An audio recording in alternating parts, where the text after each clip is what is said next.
Good morning, ESL 5. Today is Wednesday, June 3rd, and we are reading number 63, Discrimination During World War II.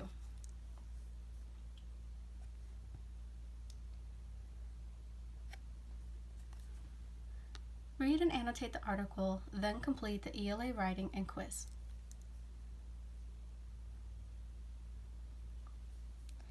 Today we are going to read at level 870.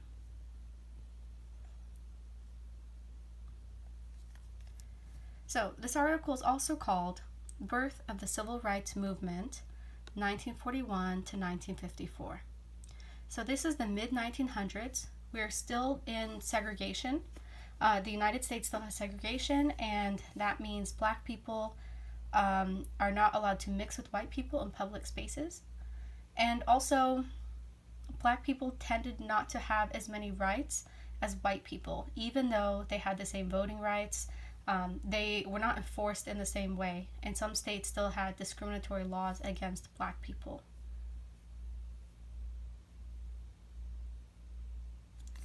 The United States went through many changes during World War II, which lasted from 1939 to 1945. World War II was this time period. Many African Americans decided to move to the north of the country. Here, they could vote and affect how the government ran the country. New rules were put in place to end discrimination based on race. For the first time since the years after the Civil War, the country started thinking about civil rights. During World War II, African Americans joined the military in large numbers. They were forced to serve in units that were separated from white soldiers. At the same time, wartime factories created new jobs. Millions of women were able to work outside the home for the first time. Previously, women generally stayed at home and cared for their families. In the same period, 65,000 Native Americans left their reservations to work or join the army. So we see, going back to things we've learned about before, Native Americans were still around at that time, many on reservations, many living in cities, and they also participated in the war. Meanwhile, African Americans began demanding their fair share of jobs. Because of segregation, black people were not allowed to join the government and military. President Franklin D. Roosevelt was put under pressure to change this practice. He ordered wartime factories to start hiring African Americans. To make sure that companies obeyed, he also formed the Federal Employee Practices Committee, FEPC. The committee helped African Americans find work and show how they were being discriminated against. For the first time, Latinos were also heard out by a government committee. Many wartime factories considered them foreigners, even though they were American citizens. Redlining kept black and white neighborhoods separate. While many African Americans were serving in the military, those at home were still treated unfairly by the government. Banks refused to give them home loans because they lived in poor neighborhoods. The government partially supported this practice, known as redlining. Beginning in the late 1930s, lines were drawn on government maps through different neighborhoods. Banks would often not give home loans to people in neighborhoods that were mostly black. Redlining kept black and white citizens in separate neighborhoods. It also prevented African Americans from owning their own homes. Others had to fight for equal rights as well. During World War II, nearly 110,000 Japanese Americans were sent to internment camps. Since the U.S. was at war with Japan, many Americans stopped trusting their Japanese neighbors. The government ordered the removing of people from military areas along the Pacific coast. However, military commanders could pick the zones themselves. Only Japanese Americans were forced out of their homes to be isolated from the rest of the American public.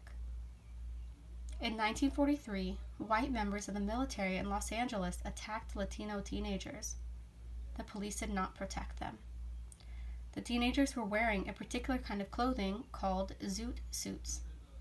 These clothes had high waists and padded shoulders that were easy to recognize. Truman. Truman is President Truman. Ended segregation in the military. Many Chinese also faced racism.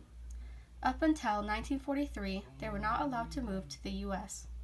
Meanwhile, Native Americans who lived in the United States were not allowed to vote in 6 states. The National Association for the Advancement of Colored People, NAACP, had been founded in 1909. Its goal was to defend the rights of African Americans. After the war, the NAACP and many others increased pressure on the government to end segregation. In 1944, the Swedish economist Gunnar Myrdal, it's a hard name to say, published An American Dilemma.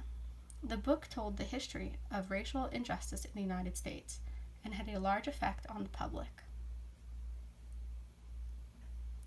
All these events led President Harry S. Truman to start a Civil Rights Committee in 1946. Based on the committee's findings, Truman desegregated the military in 1948. Black and white soldiers were allowed to serve together for the first time. The committee report also led to an important Supreme Court case in 1954. The Supreme Court is the most important court in the United States. Its decision was that black and white children must be allowed to go to school together. Many experts say this decision was the birth of the modern civil rights movement.